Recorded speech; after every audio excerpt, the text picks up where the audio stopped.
Como ustedes ya saben, Dios es un Dios de pacto.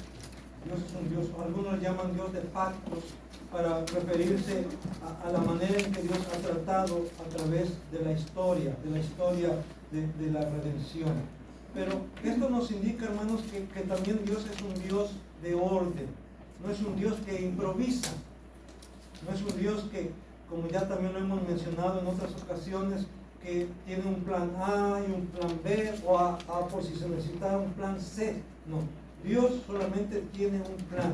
Y ese plan arranca desde la eternidad.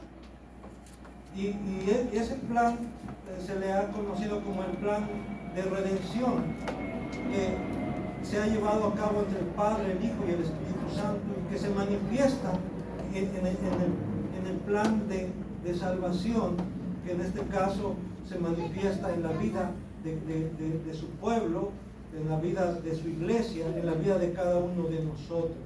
Y por eso tenemos que empezar diciendo que Dios ha establecido pactos a través de la historia, pero cuando hablamos de pacto realmente estamos hablando de la manifestación o expresión de un solo pacto, del pacto de gracia.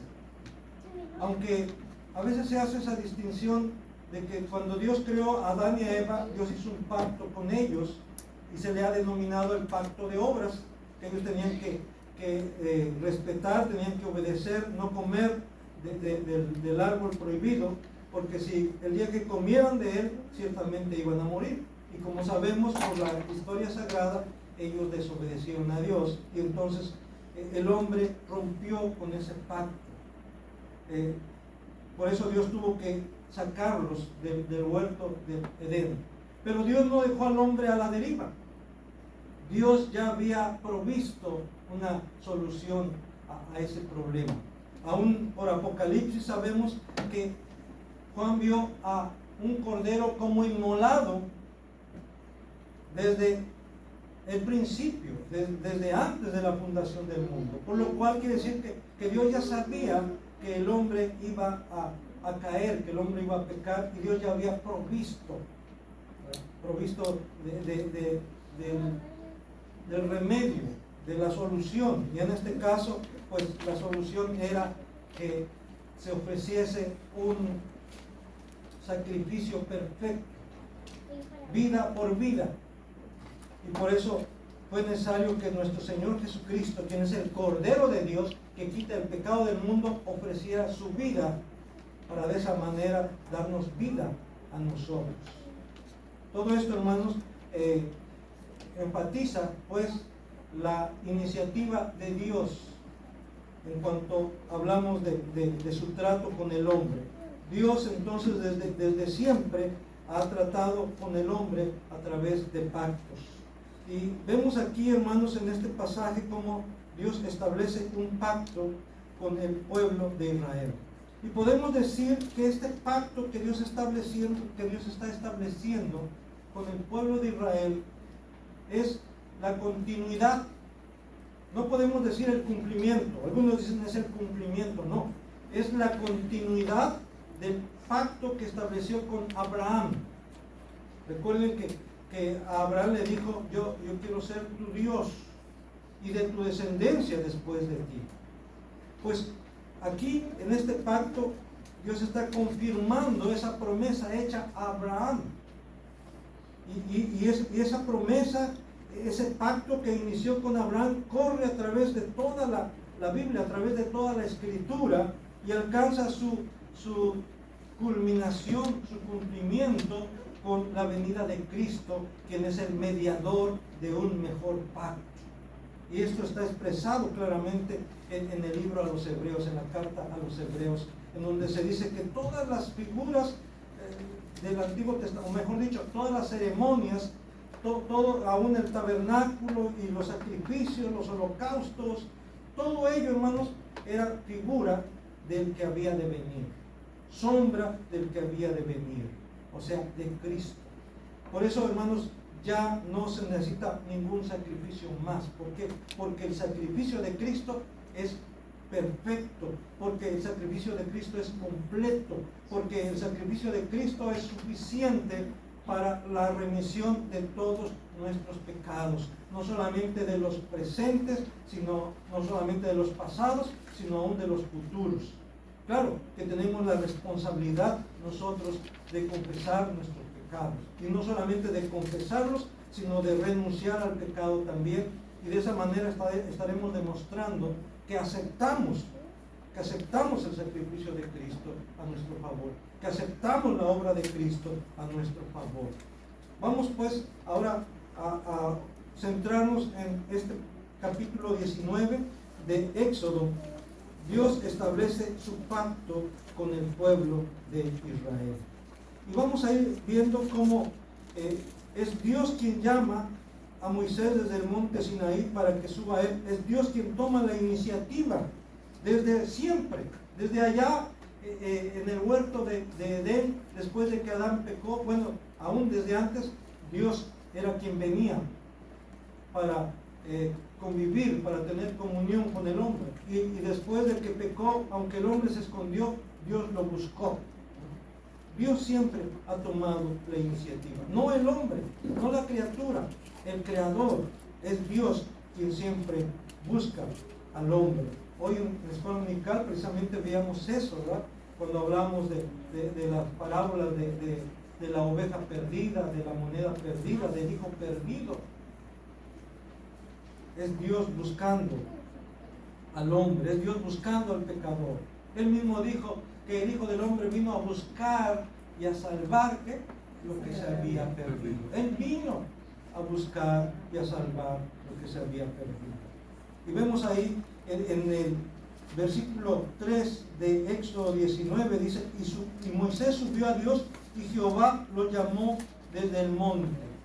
Así es que es Dios quien llama, es Dios quien condesciende con el hombre.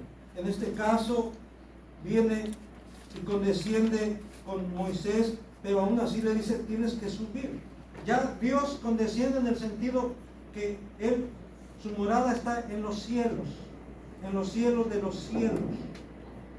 Como dice en el Salmo 113, Él se humilla a mirar en el cielo y en la tierra. O sea, el hecho de que Dios mire en el cielo y en la tierra, desde su trono, desde su majestad, Él ya está condescendiendo. Y más cuando entra en relación con los hombres pecadores, Él condesciende. Es un Dios de misericordia, es un Dios que ama a su creación, que ama a su criatura, y por eso le busca. Así que, como ya lo hemos dicho, Dios toma la iniciativa, sobre todo en lo relacionado con la salvación del hombre, con la redención del hombre. Subió Moisés, pero Jehová lo llamó desde el monte. Esto indica, hermanos, que aunque Dios condesciende, pero a la vez quiere que el hombre se levante, que el hombre no permanezca caído, sino que el hombre se levante. Y es Dios, hermanos, quien le da esa capacidad para que el hombre se levante. También volviendo al Salmo 113, dice, Él levanta del polvo al desvalido, del estiércol hace subir al pobre, dice. ¿Para qué? Para sentarlo con los príncipes, o sea, para elevarlo, para ponerlo en una posición elevada, para sentarlo con los príncipes y con los príncipes de su pueblo. Entonces, sí, Dios condesciende con el hombre, pero a la vez Dios quiere que el hombre se levante para mantener una relación con Él, para mantener comunión con Él. Y por eso le dice a Moisés, sube al monte. Dios le recuerda a su pueblo también su origen, pero también su nueva identidad dada por Dios mismo, ahí mismo en el versículo 3, la segunda parte. Así dirás a la casa de Jacob y anunciarás a los hijos de Israel. Aquí en este caso no sabemos, y no solamente aquí, sino en toda la Escritura, que Jacob es sinónimo de Israel. Israel es sinónimo de Jacob. Y a veces Dios hace referencia a ambos en un mismo pasaje o en un mismo texto, como aquí. ¿Y por qué? Dirá, pues como que eso es repetitivo. ¿Para qué? Pues si está diciendo Jacob, sale sobrando que diga Israel. O una vez diga Jacob o Israel y ya.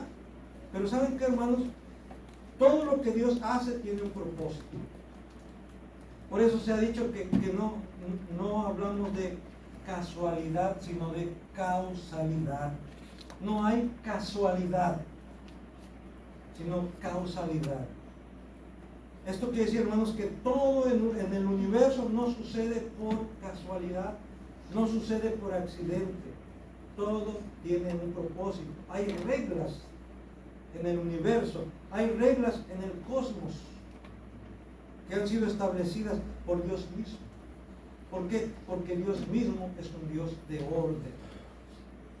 Porque Dios mismo ha establecido reglas.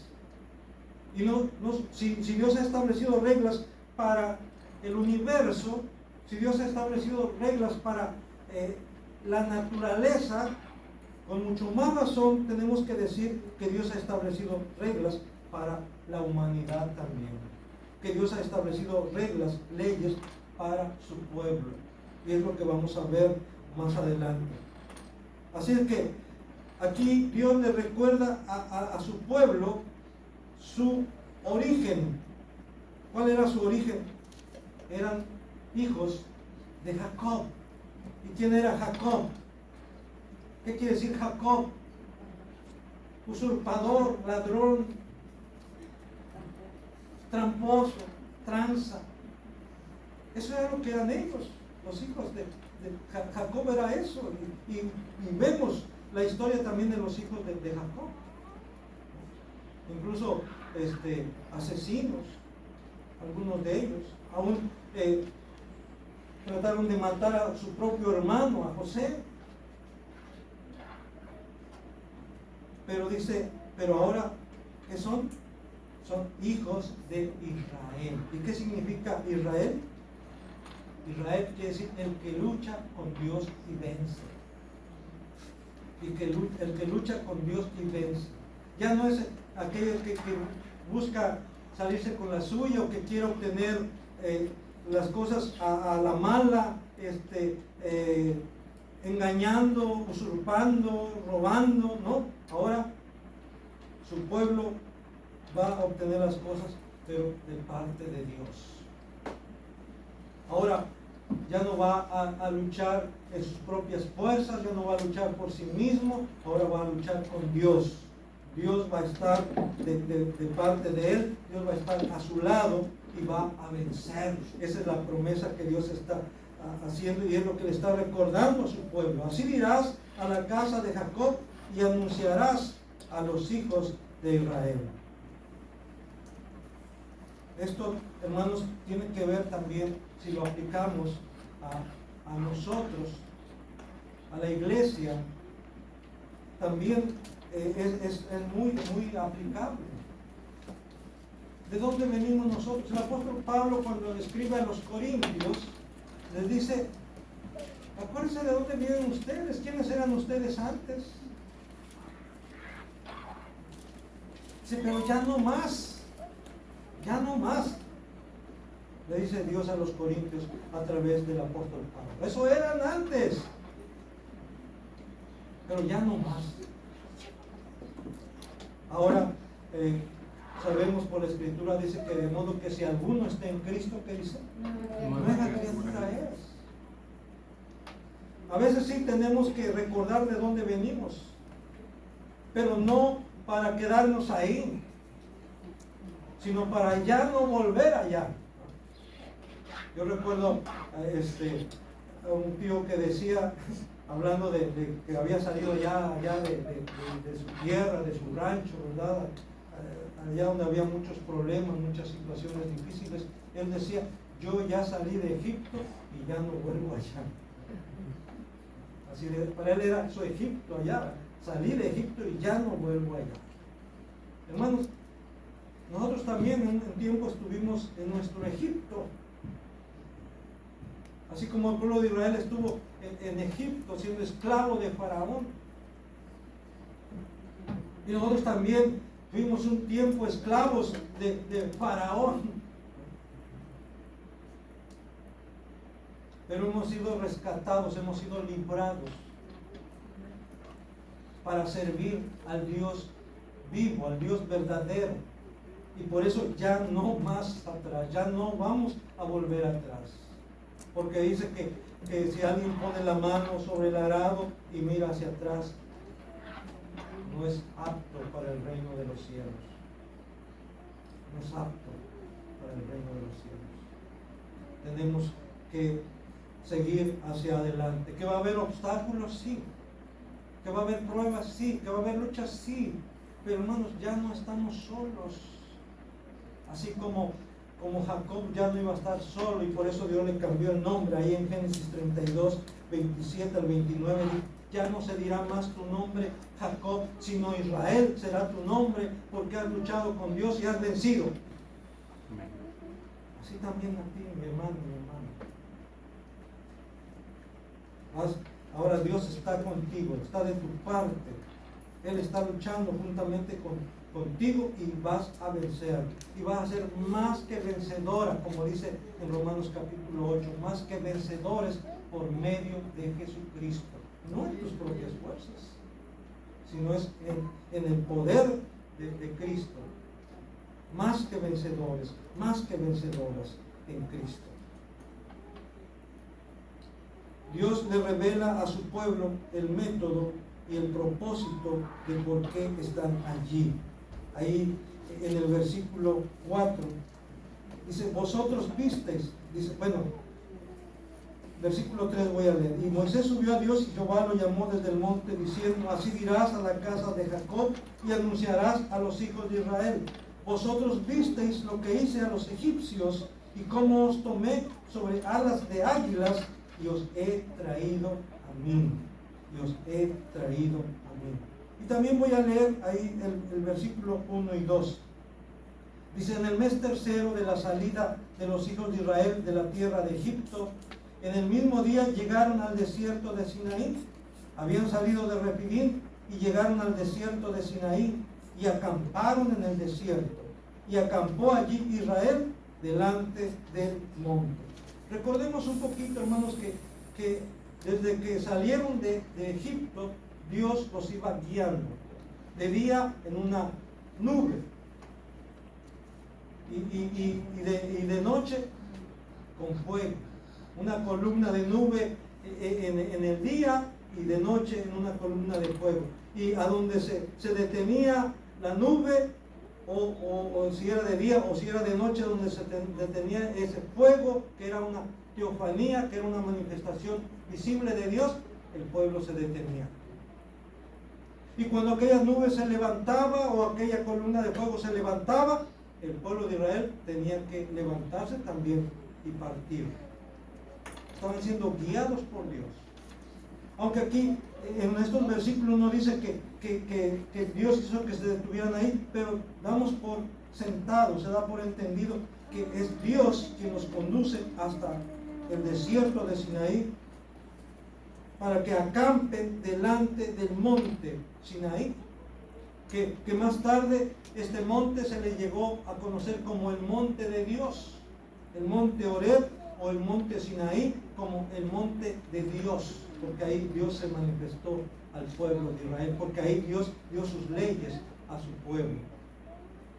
Y están acampando ahí otra vez, no es casualidad, no es porque dijeron, bueno, aquí nos vamos a quedar, no, sino Dios quería que su pueblo estuviera delante de Él, que acampara delante de Él. Y eso también, hermanos, tiene sentido, tiene significado para nosotros. Dios quiere que estemos delante de Él, que nos presentemos delante de Él, que vivamos delante de Él, que nos movamos delante de Él.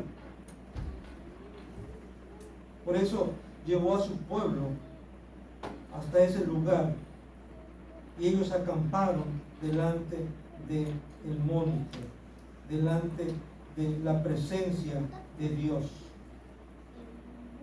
Dios quiere, hermanos, que busquemos su presencia, que busquemos su rostro. Por eso el salmista decía: tu rostro buscaré, oh Jehová.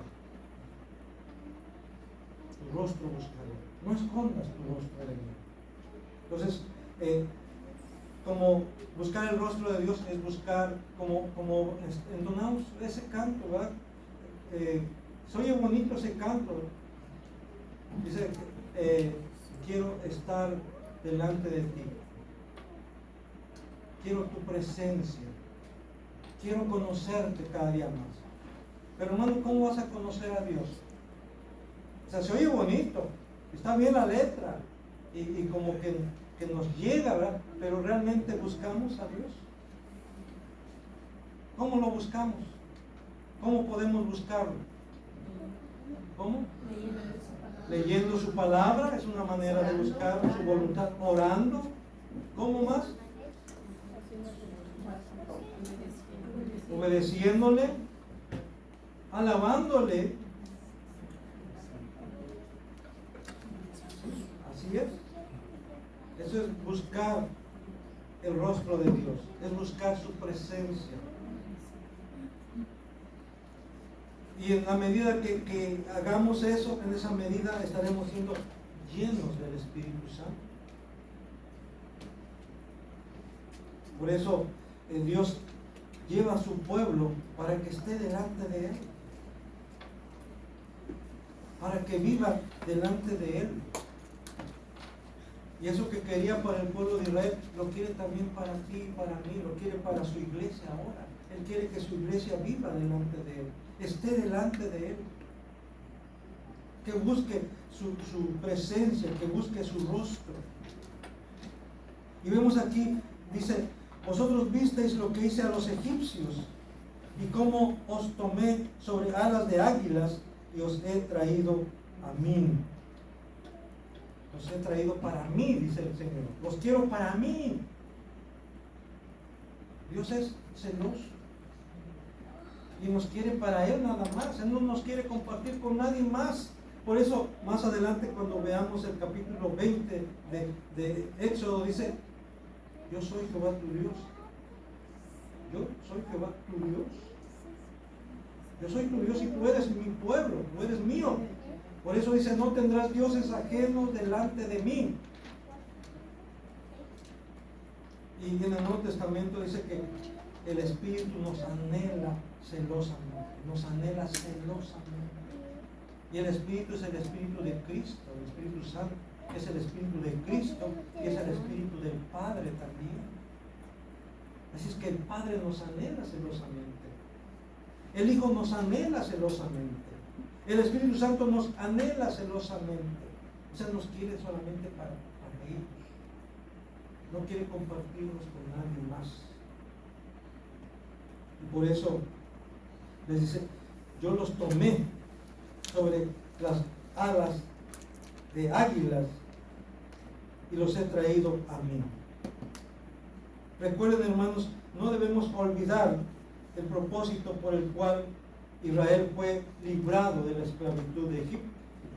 Ahí, volviendo un poquito hacia atrás, en la escritura, en Éxodo 7:16, dice que Dios mandó a Moisés para que se presentara delante de Faraón y le dijera: Jehová, el Dios de los hebreos, me ha enviado a ti diciendo: deja ir a mi pueblo para que me sirva en el desierto.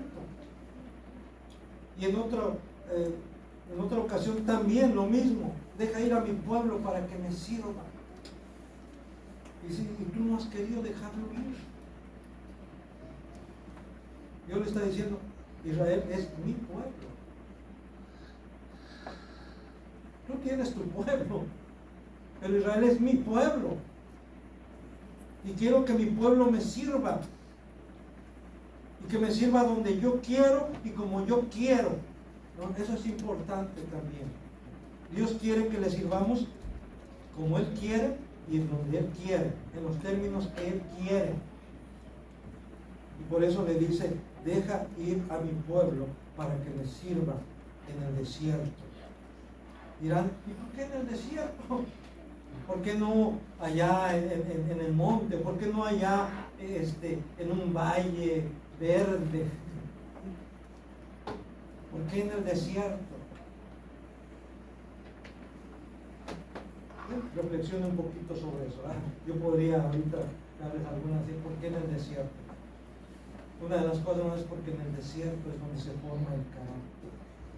En el desierto es donde se depende únicamente de Dios. No hay nada ahí. Bueno, hay, ¿verdad? Pero es en el desierto en donde el hombre aprende a depender de Dios. Jesucristo mismo fue llevado al desierto para ser tentado por el diablo. Y fue ahí, en el desierto, donde él venció a Satanás. Fue ahí donde se fortaleció y fue ahí donde él salió vencedor. Bueno, así es que si tú pasas por un desierto, pregúntate ¿por qué? ¿Para qué? Y ten la plena certeza que Dios no te va a dejar ahí, que Dios te va a sacar adelante, que va a salir más fuerte, más fortalecida, más fortalecido, más confiado en Dios. Sobre alas de águilas. ¿Qué significa eso? Sobre alas de águilas. Esta es una figura que ilustra la presteza, la fuerza y seguridad con que Dios estaba conduciendo a su pueblo por el desierto. Moisés mismo hace referencia a ello más adelante en su canto profético, ahí en Deuteronomio 32. Vamos a buscar Deuteronomio 32, versículos 10 al 14. Hermanos, Moisés era poeta. Recuerden que ya vimos anteriormente como ahí en el capítulo 15 hay un cántico, y también más adelante en Apocalipsis hay un cántico, dice, y cantaban el cántico de Moisés. Y el Salmo 90 es un salmo de Moisés. Así es que Moisés no solamente era líder, sino también era poeta. Y lo vemos ahí en Deuteronomio 32. Ahí es un canto, pero también es profecía en forma poética, profecía en forma de cántico. Y vean lo que dice el versículo 10 al 14 de Deuteronomio 32. Le halló en tierra de desierto, refiriéndose a Israel. Incluso aquí mismo habla otra vez de Jacob. Versículo 9 dice, porque la porción de Jehová es su pueblo, Jacob, la heredad que le tocó. Le halló en tierra de desierto y en yermo de horrible soledad.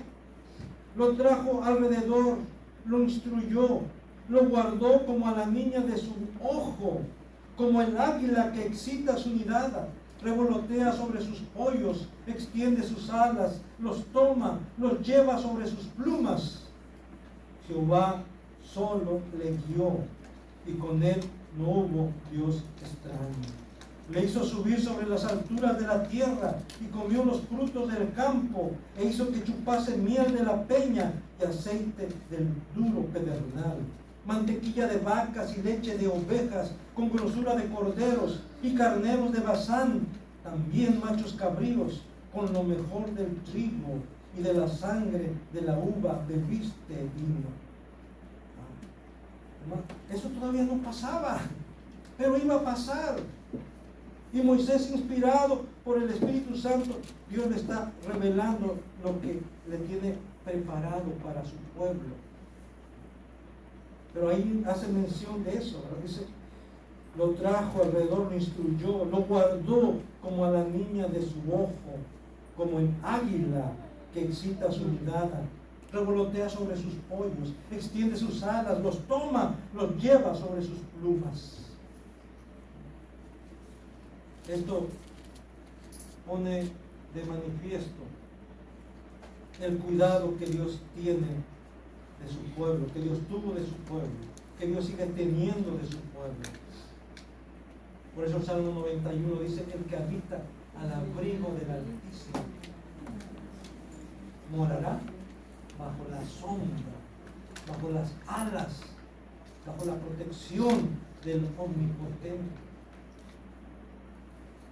Sobre alas de águila se los traje a mí, porque los quiero para mí. Ahí mismo en Deuteronomio dice: y no hubo Dios ajeno entre ellos, pero en verdad no hubo. Tristemente sí hubo dioses en medio de ellos. Incluso tan pronto Moisés se tardó 40 días allá. Recuerden, esto también lo vamos a ver más adelante. El pueblo de Israel dijo: pues ese Moisés, quién sabe qué le pasó, ya tiene 40 días y 41 noches allá, y quién sabe qué le ha de haber pasado. ¿Sabes qué, Aarón? Pues queremos que nos hagas dioses que vayan delante de nosotros. Y Aarón dijo: bueno, pues a ver, traigan sus joyas, sus alhajas, sus arcillos, todo lo que sea de oro, traigan. Y Moisés les hizo un becerro de oro, un ídolo. Y todavía le dijo: Israel, estos son tus dioses, este es tu Dios que te sacó de Egipto. Qué tremendo. No había pasado ni 40 días cuando ya Israel estaba buscando dioses ajenos, dioses extraños. ¿Por qué? Porque la idolatría estaba arraigada en su corazón. Y actualmente, hermanos, también hay mucha idolatría aún en el pueblo de Dios. Porque los ídolos no solamente son imágenes, no solamente son estatuas. Los ídolos son los deseos más profundos del corazón del hombre. Los anhelos más profundos, las cosas más importantes para el hombre. ¿Qué es lo más importante para ti? Eso es tu Dios.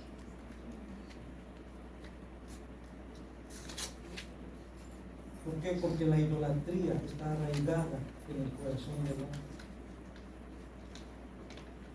Y Dios quiere desterrar esa idolatría. Y por eso dice: yo soy tu Dios. Yo solamente quiero ser tu Dios. No quiero que tengas otros dioses. Ni delante de mí, ni al lado de mí, ni atrás de mí. Porque muchos dicen: primero Dios y... O sea, sí, Dios enfrente, pero ¿y atrás de Dios quién? Y Dios dice: ni delante de mí, ni al lado de mí, ni atrás de mí. Yo quiero ser el único. Amén. Así es, hermano. Él quiere ser exclusivo. Nos quiere solamente para Él. Por eso dice: ustedes van a ser mi especial tesoro. Ustedes van a ser como la niña de mis ojos. Y es lo que nos gusta oír: yo soy la niña de sus ojos. Yo soy su consentida, su consentido. Yo soy su especial tesoro. Sí, puede ser su especial tesoro. Puede ser la niña de sus ojos. Puede ser su consentida y su consentido, sí, pero siempre y cuando ¿qué? Estés obedeciendo, siempre y cuando estés guardando su mandamiento, siempre y cuando estés confiando en Él, dependiendo de Él, manteniendo comunión con Él. Por eso Dios declara a su pueblo los planes o propósitos que tiene para ellos si son fieles al pacto. Si son fieles al pacto solamente. Dice versículos 5 y 6. Ahora pues, si diereis oído a mi voz y guardareis mi pacto, fíjense bien lo que está diciendo. Sí, es condicionante. Ahora pues, si diereis oído a mi voz, si guardareis mi pacto, entonces ustedes van a ser ¿qué? Mi especial tesoro sobre todos los pueblos, porque mía es toda la tierra. Y vosotros me seréis ¿qué? Un reino de sacerdotes y gente santa. Hermanos, no quiero entrar mucho en detalle en esto, porque incluso podemos ser censurados por YouTube, por internet, pero tristemente aún en el pueblo cristiano creen que Israel es lo máximo. Aún con lo que está pasando todavía, no es que Israel es el pueblo de Dios, no vayas a hablar mal de Israel, porque cuidado. Hermanos, no tenemos que hablar mal de Israel.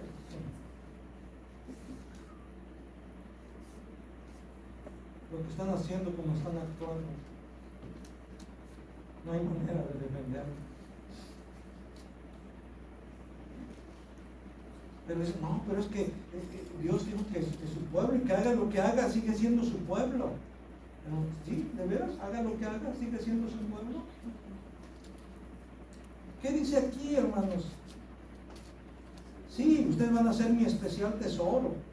Sí, van a ser mi pueblo por encima de los demás pueblos, pero siempre y cuando, dice, oigan mi voz y guarden mi pacto y guarden mis mandamientos. Siempre y cuando ustedes sean un reino de sacerdotes y ¿qué? Gente santa. Gente santa.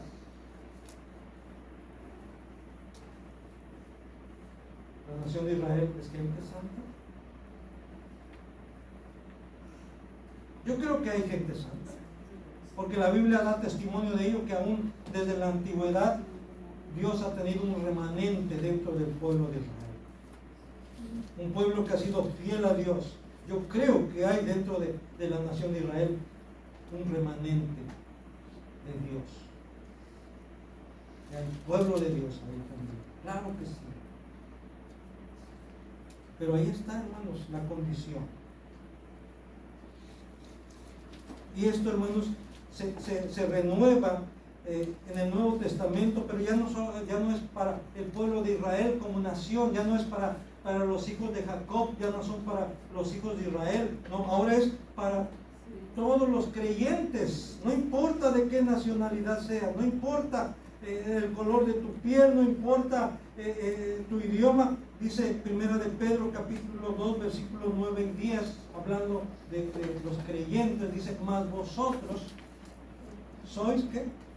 Linaje escogido, real sacerdocio, nación santa, pueblo adquirido por Dios. Israel fue adquirido por Dios, fue librado por Dios, fue redimido por Dios. Ahora su iglesia, que es su pueblo, que ha sido redimida por Dios, redimido por Dios, ahora es esa nación santa, debe ser esa nación santa, ese linaje escogido, ese real sacerdocio. Y tenemos un propósito. Israel dice, quiero para que me sirva. Y también para que me sea testigo entre las demás. Isaías lo pone de manifiesto, para que sean mis testigos entre las demás naciones. Pues Dios ahora le dice a su iglesia, y cuando hablamos de su iglesia, estamos hablando de todos los creyentes, el judío primeramente y también el gentil, pero que creen en Cristo. Que creen en Cristo. Porque el Señor ha derribado esa pared intermedia de separación que había entre judíos y gentiles, para hacer de ambos, que dice, un solo pueblo. Por lo tanto, sí, el Señor sigue teniendo un pueblo, pero ya no es el Israel como nación, ahora es el Israel espiritual, es el Israel constituido por gente creyente, de todos los pueblos, de todas las naciones, porque lo que ve, hermanos, Juan en Apocalipsis, ve millones y millones de toda tribu, de toda lengua, que están delante del trono, delante del Cordero. Así que la Biblia es muy clara en ese sentido. ¿Cuál es la misión ahora para nosotros? Sí, para que le sirvamos, pero ¿cómo le vamos a servir? Dice, anunciando las virtudes de aquel que nos llamó de las tinieblas a su luz admirable. A Israel le dijo, deja ir a mi pueblo, le dijo Faraón, deja ir a mi pueblo Israel para que me sirva en el desierto.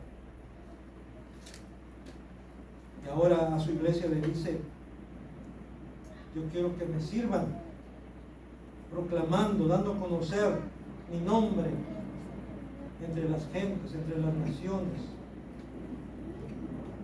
entre tu familia, entre tus vecinos, entre tus amigos, entre tus compañeros. Quiero que des a conocer mi nombre. Es la manera en cómo ahora vamos a servir a Dios. Debemos servir a Dios.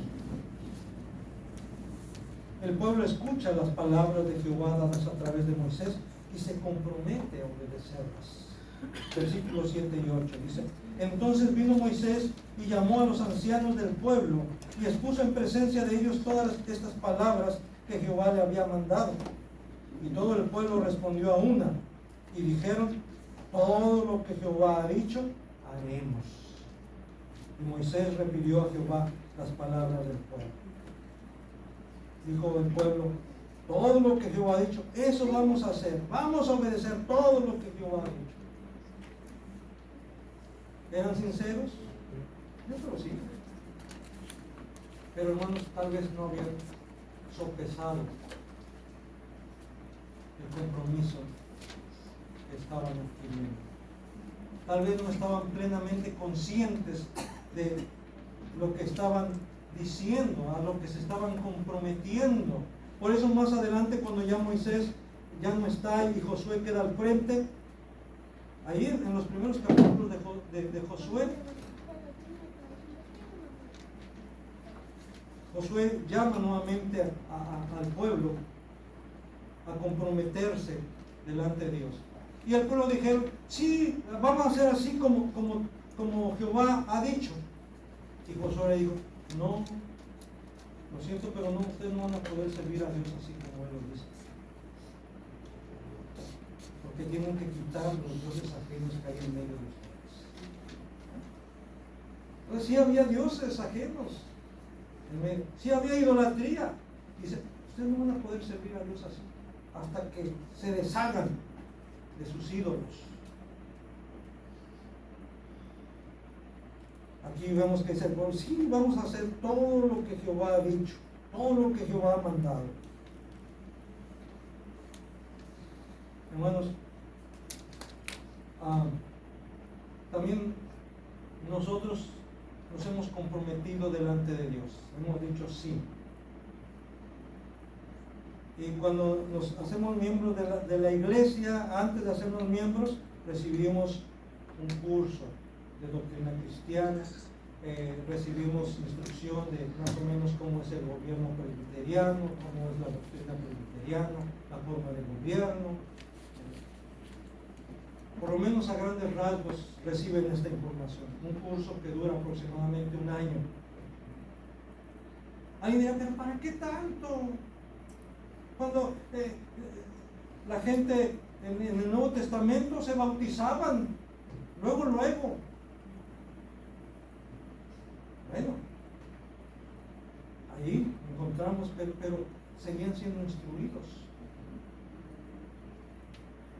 Ahí mismo dice en Hechos 2:42, y perseveraban, ¿okay?, en la doctrina de los apóstoles, los que habían sido bautizados, los que se añadieron a la iglesia, aquellos 3,000, aquellos 5,000, sí se añadieron a la iglesia, el Señor los añadió a la iglesia, pero dice, pero perseveraban en la doctrina de los apóstoles, o sea, en las enseñanzas de los apóstoles, en la comunión unos con otros, en el partimiento del pan y en las oraciones, perseveraban, o sea, continuaron. No nomás se hicieron miembros y ya se olvidaron,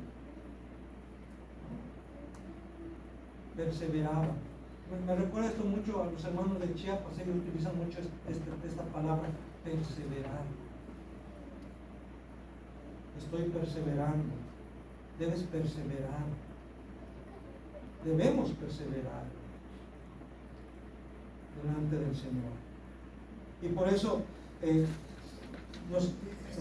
nos fuimos instruidos para concientizarnos acerca del compromiso que vamos a adquirir,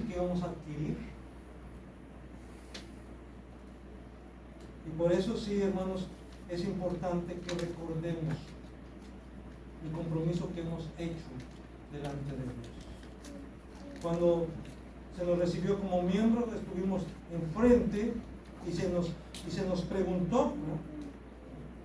Se hicieron varias preguntas. ¿Y cómo respondiste? Sí. Sí.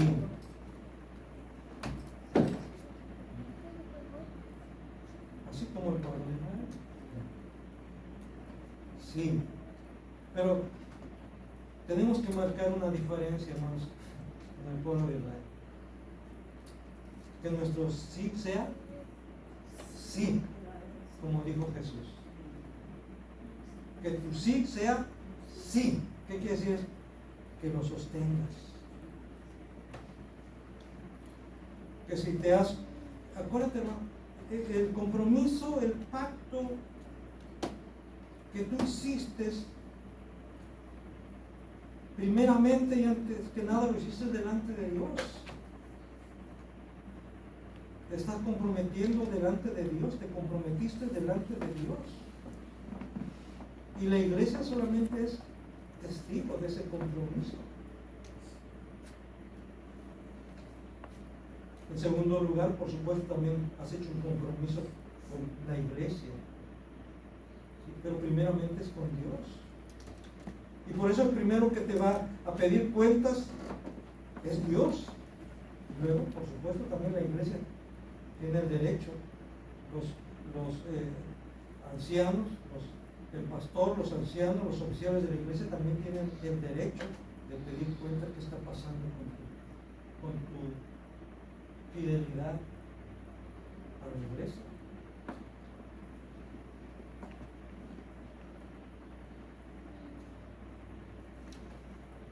Al hacer esto, el pueblo de Israel, al decir sí, haremos todo lo que Jehová ha dicho, al hacer esto, el pueblo de Israel reconoce a Jehová como su único Dios, Rey y Señor. Cuando nosotros como creyentes en el Nuevo Testamento, como creyentes actuales, como creyentes del siglo XX o del siglo XXI, cuando decimos sí, estamos reconociendo también a nuestro Señor Jesucristo como nuestro Dios, como nuestro Rey, como nuestro Señor. No solamente como nuestro Salvador, sino como nuestro Rey y Señor.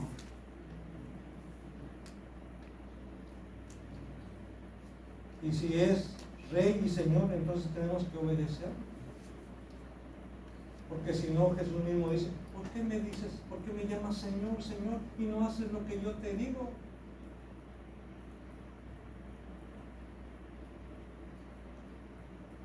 Dios mismo respalda el testimonio de Moisés ante el pueblo. Versículo 9. Entonces Jehová dijo a Moisés, he aquí yo vengo a ti en una nube espesa, para que el pueblo oiga mientras yo hablo contigo, y también para que te crean para siempre. Y Moisés refirió las palabras del pueblo a Jehová. Aquí tenemos a Moisés trayendo la palabra de Dios al pueblo y trayendo las palabras del pueblo a Jehová. Es como un intermediario. Pero otra vez, hermanos, Moisés era un tipo de Cristo. ¿En qué sentido? En que así como Moisés traía la palabra de Dios al pueblo y luego llevaba las palabras del pueblo a Dios, Jesucristo, quien es el único mediador entre Dios y los hombres, ya no Moisés, ya no Pablo, ya no nadie más que Cristo, dice, porque hay un solo mediador entre Dios y los hombres, Jesucristo hombre.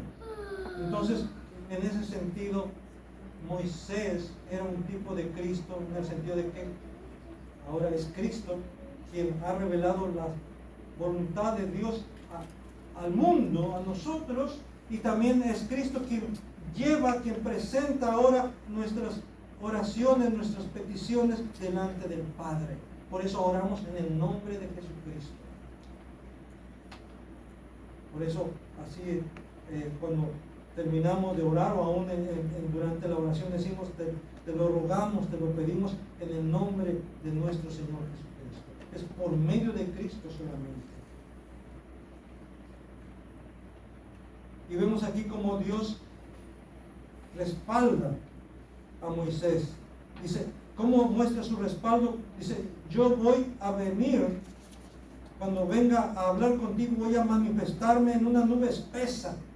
Y no solamente era una nube espesa, sino sabemos, y vamos a ver más adelante, que aún había truenos, relámpagos, y un sonido de bocina fuerte, o sea, un sonido fuerte, que no lo producía ninguna trompeta, ningún shofar, ni nada por el estilo, era algo único, porque era manifestación del poder de Dios, de la gloria de Dios, de la presencia de Dios. Y le dijo a Moisés, voy a manifestarme cuando hable contigo, cuando vengas en una nube espesa.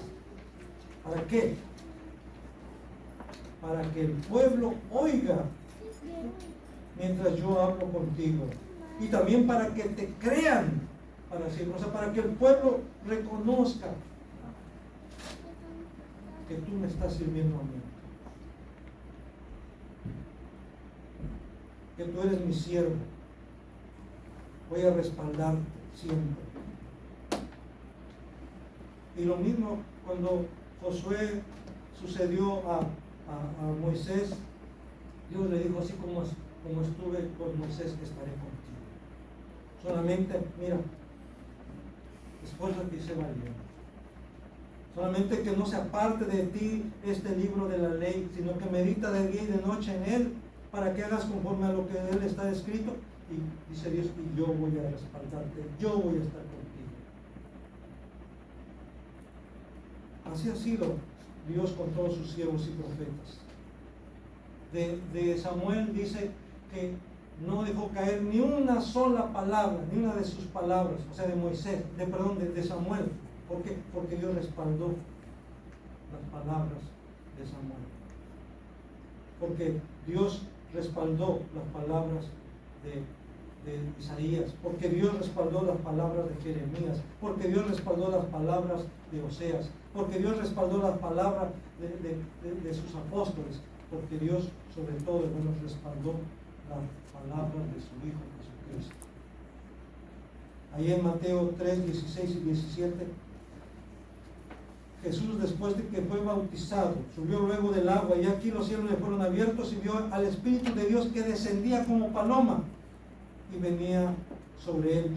Y hubo una voz de los cielos, el testimonio del Padre, una voz desde los cielos que decía, este es mi Hijo amado, en quien tengo complacencia.